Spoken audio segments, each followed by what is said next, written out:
How do you explain, what is your doctrine on the origin of the Caucasian race?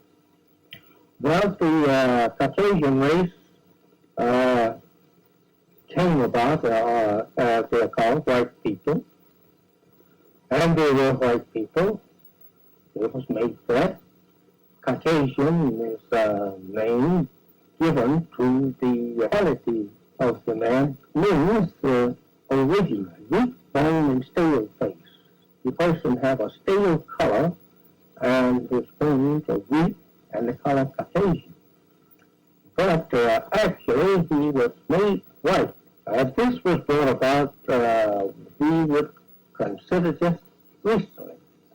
To talking into billions and trillions of years, the Caucasian race thereafter was just here of today almost. That took place 6,000 years ago. And a guest, and maybe he could help me to convey a message to you. He's my friend. I like him a lot, and I'm going to tell you why I brought him in and why I think he's important to the future of you learning about the Honorable Elijah Muhammad. And his name is Yosef bin Asiel Israel. Salam alaikum. In the name of Allah, the Beneficent, the Most Merciful, who appeared in the person of Master Fard Muhammad, to whom righteous and holy praise is forever due, we thank that great God for his coming to the wilderness of North America to raise up amongst us the first begotten from the dead, that special soul. I speak none other than the most honorable Elijah Muhammad. In those holy and righteous names, I greet you in the words of peace. Assalamu alaikum. We'll be right back after these quick commercials. Looking for something that feels good, looks great, and stands the test of time? Well, we have it for you. Black Royalty is our athleisure line that is made from the finest bamboo and cotton blend. We have designed high-quality tracksuit and t-shirts in multiple colors that provide you the most comfort when you need it most.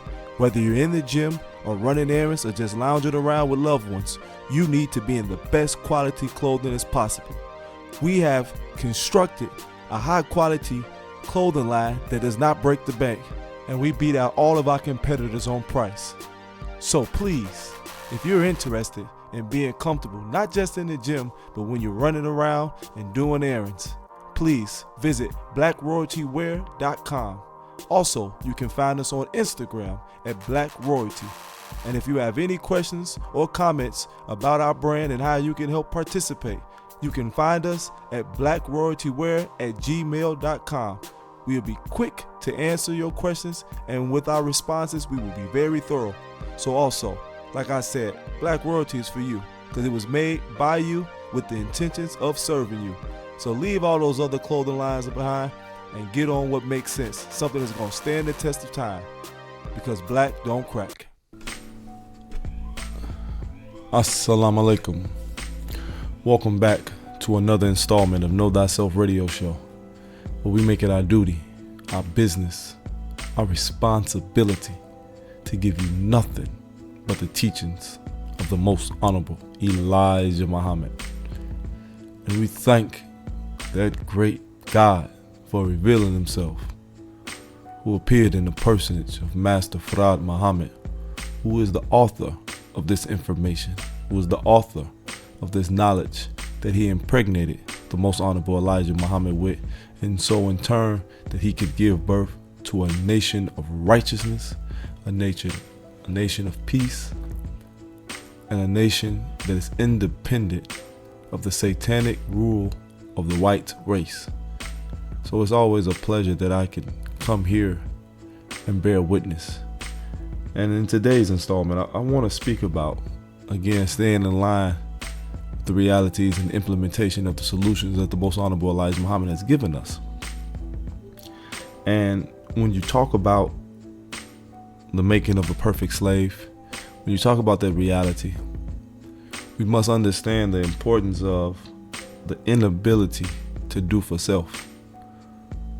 We have come so comfortable, so complacent,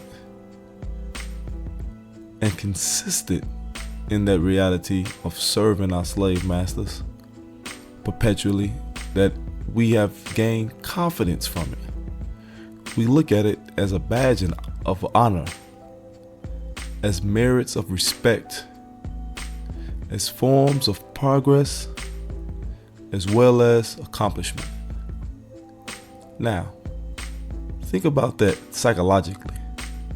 How messed up must one be to be in a position where not only does he give his energy, his time, his creativity, his intelligence, his ingenuity into a people, a system, a culture, a nation, a government that is not just for the benefit of someone else, but is vehemently and consistently working for the counterproductivity of the people who is investing all of those attributes. I'm talking about you and I, the black man and the black woman who was forced. Hear what I'm saying? We were forced to create this country, this world that they live and prosper in. We were forced to build the wealth, to establish all of the institutions in one form or fashion that this country has sustained itself off of. You are the foundation of America. And if you look out throughout the world, you're the foundation of most of these European civilizations. But now that the forcefulness isn't as pronounced as it once was, if you look on the killing fields of chattel slavery in antebellum South, though the killing is still there, though the force is still there, though the shackles are still there in a lot of instances. But because it's been another twist, another perspective, another vantage point in which they have taken to be a little bit more covert in their actions, we have come to a place where we are exuberant, excited, and anticipate how good we can go out and serve our slave masters. And because of that, there is no true intent nor desire to separate from their reality and build a nation, use those intellects and ingenuities and creativities that we have innately in us, and some that we have developed over our time in the wilderness of North America through the harsh circumstances and situations that we have succumbed to use that for the benefit of self. And when we see one who is of us doing that, in most instances, not all, not only are we reluctant, we work against their efforts. We try to disparage and diminish and destroy those who seek to create an environment that would protect us. Well, why do you say that? Because think about today, how important the messenger, the most honorable Elijah Muhammad, was to the creation of a black nation inside of America. The things that he was able to do, the things that he had established through the efforts of the believers, the followers, those who the world had given up on, that he was able to clean up and create institutions that will sustain any people. He did that, and you don't hear about it. When you hear of the most honorable Elijah Muhammad, it's in a disparaging way, which you try to brandish him a hater or a killer of Malcolm, somebody who had domestic affairs, or whatever lies that we try to tell ourselves to justify why we shouldn't follow this great and holy and divine man. One who loved his people more than you could ever imagine, more than you probably love your own children. Why do I say that? Because he did what was right, no matter the circumstance, the situation, or how they felt, because that's what you do when you truly love someone. You give them the harsh truth even when it makes them uncomfortable, even when it makes them uneasy, even when it may hurt their feelings a little bit. But you know that they need that truth because it will not just help them, it will save them. Scripture says the truth will set you free, but it will also keep you free if you implement it. So we got to understand that we don't really want to do for self. We don't really want to be free anymore. We don't really want to be a people of consequence because we don't have an excuse in 2019 going into 2020 in the next 2 months. We don't have a legitimate gripe or reason or rationale on why we don't have the infrastructure, the understanding, the connectivity, the unity that is needed to save our people, to protect our people, and to be an independent people under the laws, dictates, and doctrines of Almighty God. That's by choice because we have the example. And we have people who have come in contact with the truth of the messenger of God who still may agree with it and have some type of attraction to it and may even speak fondly of it. But when it comes to the implementation, when it comes to the pushing of the program, whether they don't want to give it the religious aspect or not, even though he teaches Islam not as a religion, but as a way of life, as a nature, as a natural inclination for the black man and woman. But somehow we get it mixed up in that Judeo-Christian doctrine that we've become so allured to. So I want to say today, and I'm going to go to the Messenger's book, and I want to thank Crow because we've been going through Message to a Black Man in America. And, you know, when you go through the book from beginning to end, you see things and you understand things and you see why it's so important to revisit things that you think you know or things you may have read to get a deeper understanding, because as you grow, as you develop, you start to see things in another light. You start to see them in another capacity, and it has more weight to it. It has more impact in it. And I'm saying that's what we should all look to do. I don't care how accomplished you are in their world. You're still a child because it was created to be that way. You were always meant to be a child in society of white America and throughout the white nations of the world, because you're never in a position of independence. You're never in a position that you can create and dictate your own world that is conducive to something that would be beneficial for your well-being. So I have to keep emphasizing that, because if you're doing something that does not give you life, that does not give you peace, does not give you justice, does not give you equality and equity, does not give you freedom, then you're doing something wrong. You don't have contentment of mind, peace of mind, you're doing something wrong. And so, even in the circumstances where we may acquire money, we're always looking at this and that over our shoulders, whether it be the IRS or whether it be the bank loans. I mean, it's always a catch-22 in the world of the devil. Never things are clear-cut or as what they may seem. But it shouldn't be. Because it's based on confusion, it's based on lies, it's based on deception. And the only way to overcome that, to circumvent that, is not to find a way inside that you can implement something or some type of change through their current system. It has to be destroyed, removed, and then something new has to be built.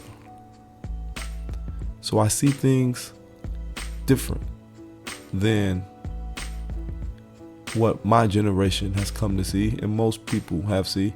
I try to see, to the best of my ability, and I'm not perfect, the ways that the messenger would see it, because his eyes was as clear as could be in the realities of what's needed for the black man and woman. And I said before, that is my main focus.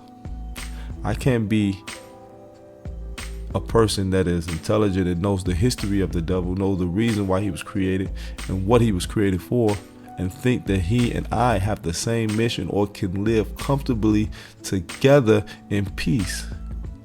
That's not a reality that will ever exist. And because I know that my plan and his plan have to be diametrically opposed. I know my reality and his reality must be separate if I am to ensure my future. So I want to go to page 56 in the book, Message to the Black Man in America, titled Help Self. What must be done with the Negroes?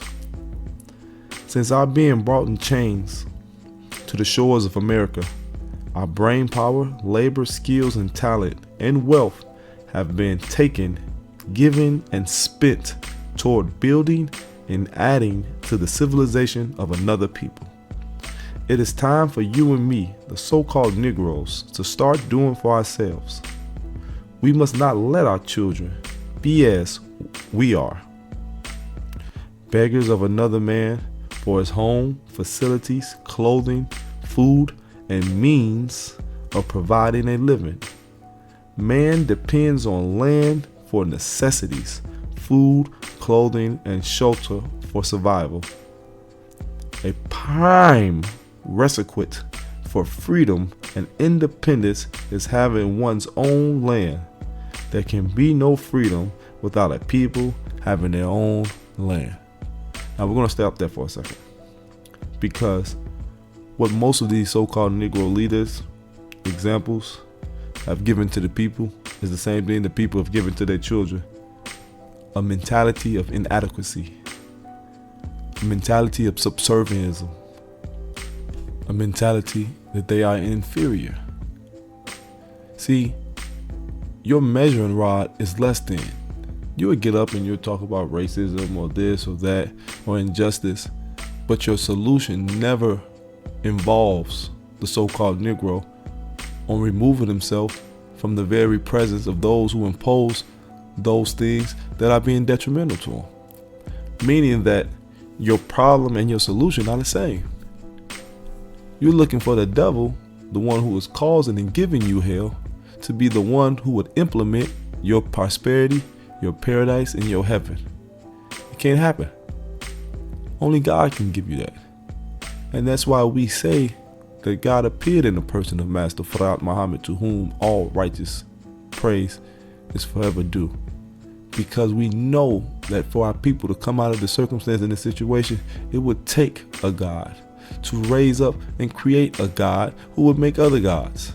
And that's what the message is. He was made into a God so that we can be gods again.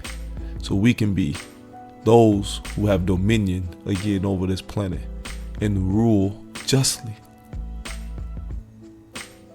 But it's only going to happen through you. Nobody else has the ability to do that. And they will not do that. Back to the messenger. The acquisition of land has been the factor for more wars than any other cause. Economists agree that in order for any type of nation or system, capitalism or communism, democracy or totalitarian, or what have you, to exist and have a degree of independence, that there must be ownership of land. The so-called Negroes are without a state that they can call their own. We have nothing to show for more than 310 years of forced slave labor and more than 100 years of free servitude to our slave masters' children. See, you never got nothing out of it. The most you can say is that you were able to drive some cars and live in a house, but you was driving the carriages before for master. You was living in the big house with master. It's the same premise. He may not be physically there with you. In some cases you are, because we think sexual access is a way of showing our progress. But he's in our hearts. He's in our minds. A lot of instances, his picture, the white Jesus, is on the walls. See, these are things that must be addressed if you're going to understand that you haven't moved anywhere. You've actually regressed instead of progressed. Back to the messenger. We were brought here to work.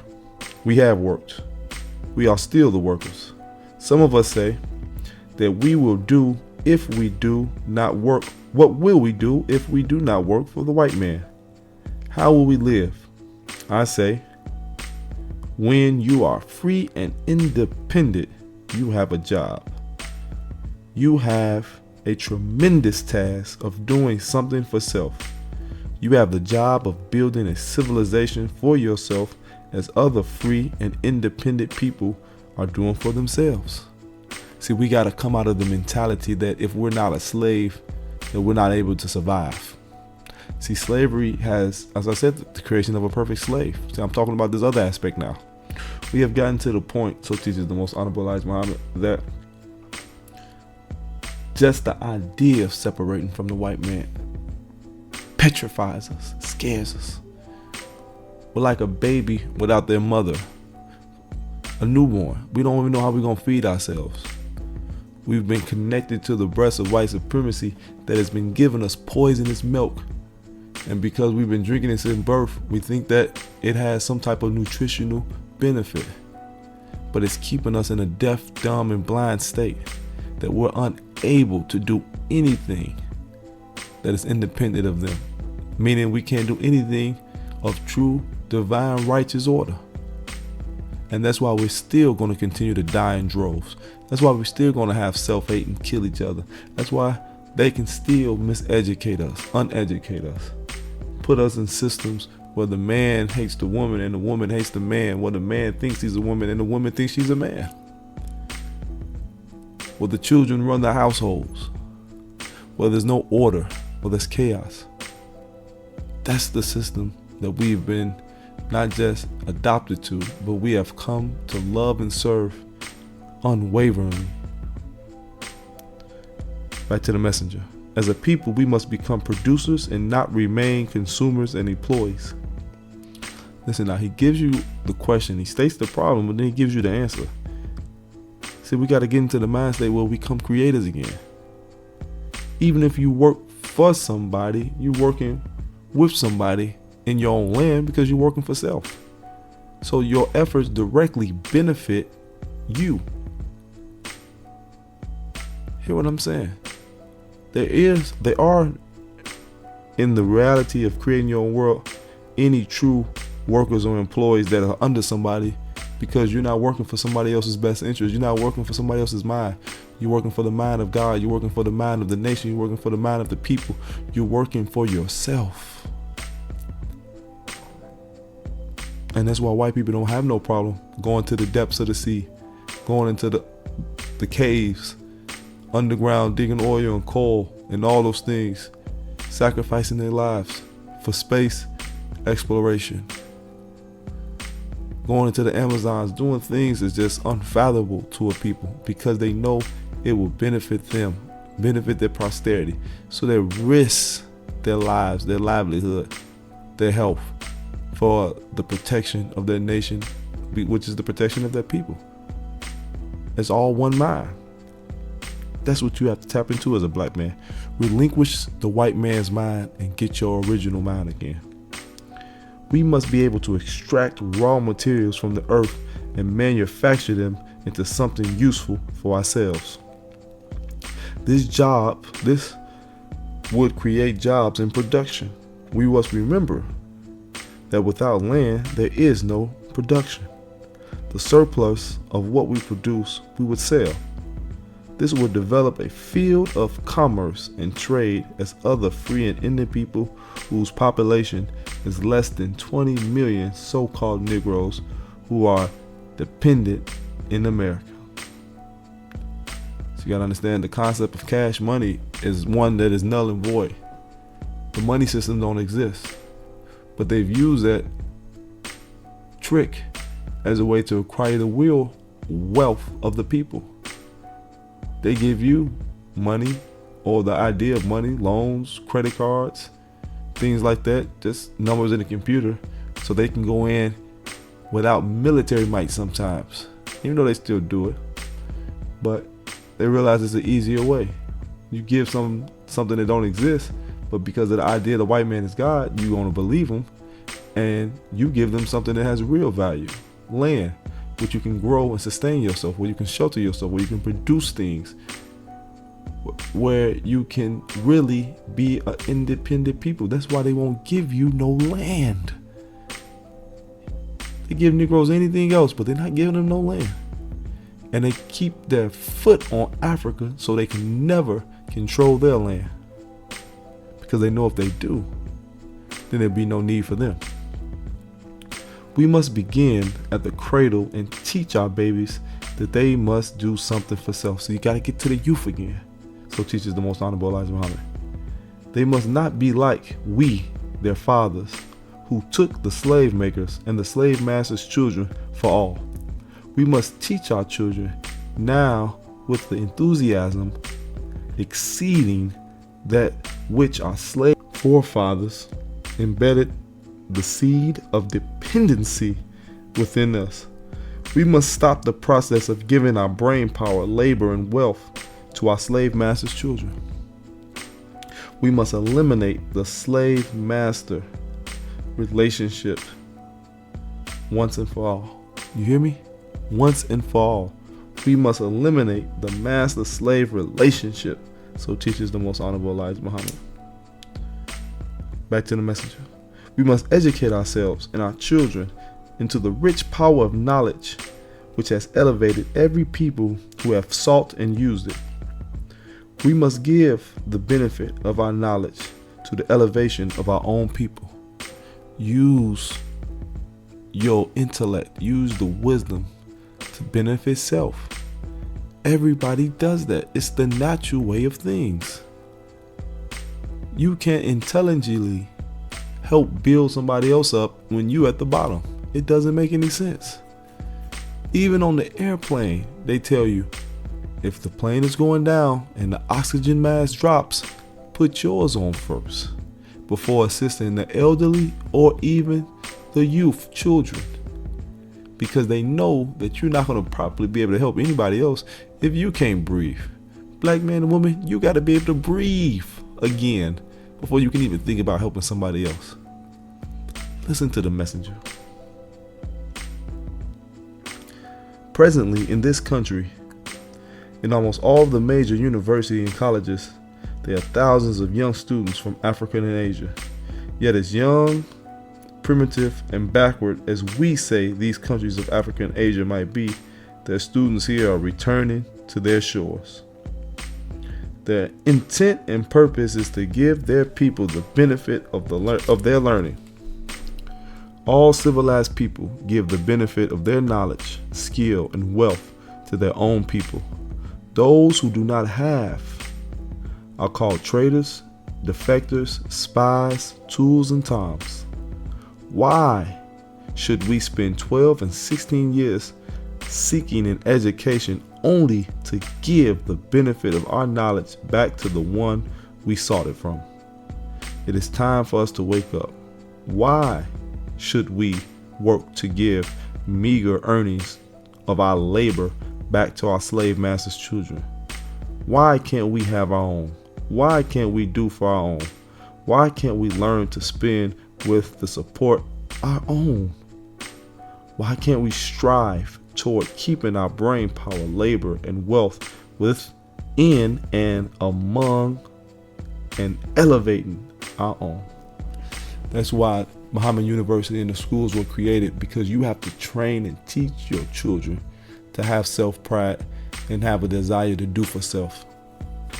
Because if you don't, and they get in these systems, they're going to be trained not to be intellects, not to be studious, not to be creators, but to be slaves.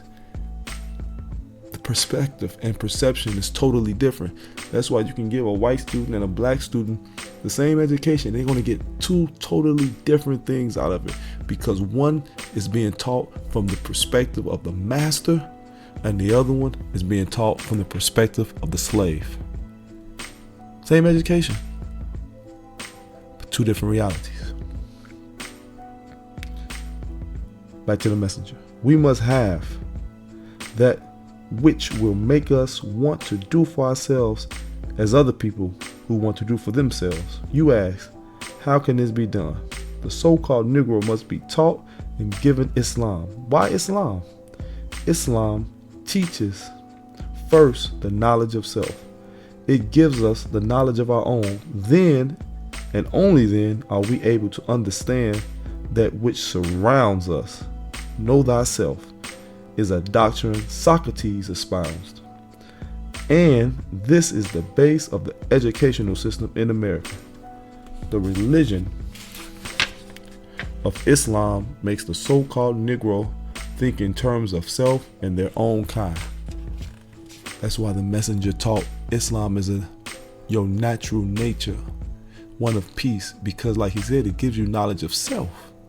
It has nothing to do with the way we've been contextualized by Christianity and all these other Judeo-Christian religions, which allows us to have a God that is separate from the world that we live in. We can serve, even though we think it's separate, but it's really one and the same. That's why they give us a white God, because they know that we're going to go out into the world and serve their white world, which they have made themselves a God.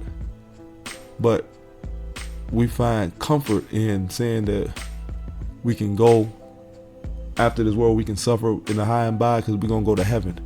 They give you these false ideas that allow you to accept servitude, to allow you to accept damnation, to allow you to accept the reality where you don't have to do anything tangible for self, that just being a believer is good enough without actually working. Back to the messenger. Thus, this kind of thinking produces an industrious people who are self-independent. Islam is actually our religion by nature. Allah is the proper name for God. Islam is not a European organized white man's religion, and so it's been taught to us. That's a false premise. It's your nature and the nature of the original man, which was co-opted by Europeans. It is time for the so-called Negroes to help their own kind and be benefited by Islam. So I'm going to stop there. And as I wrap up, it's another short one this week, but I want you to understand the importance of why we must do for self. Know that you will never overcome your circumstance, your situation, or your predicament if you do not first have self-love and a desire to produce for self. And that reality will only be enacted if you separate from your slave master.